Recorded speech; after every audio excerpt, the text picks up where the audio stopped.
All right, I'm gonna pick up where I left off in the last video. We did cosmetic and then cosmetic plus slash moderate. Now we're getting into additions. With an addition, what we're really talking about is adding to an existing structure. This can be anywhere from mild to very major.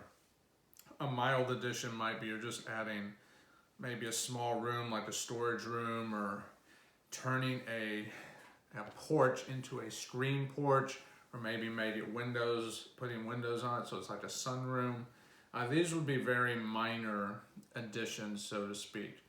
Sometimes you're just adding square footage altogether, and in that scenario you have two options. One that's less costly in most cases will be when you're going out the back of the house, or in some cases out the side or front, but that's unusual. Usually it's out the back, where you're adding maybe a master suite, or maybe you're adding 2 or 3 rooms or something to that effect.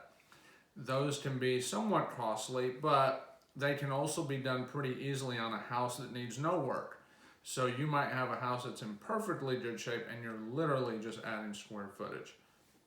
And so in that scenario, it has its own cost. You almost treat it like new construction, but since it essentially is new, but you're tying it into the existing house.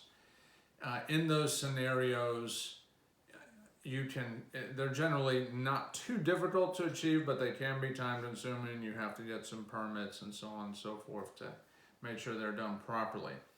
The more costly version is if you do what's called the pop the top, and that's when you go up. And when you go up, now it gets much more expensive, generally in a hurry, because now you have to figure out, does the existing structure have the structural integrity to support another level?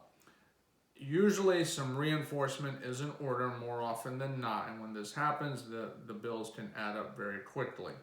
So keep in mind, when you're doing an addition, the price point can be all over the place depending on size and scope and so forth. Just know this is definitely another level. You're going to have some permitting, you're going to have some inspections.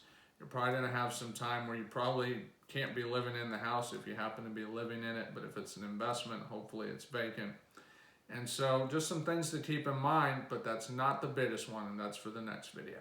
Thanks.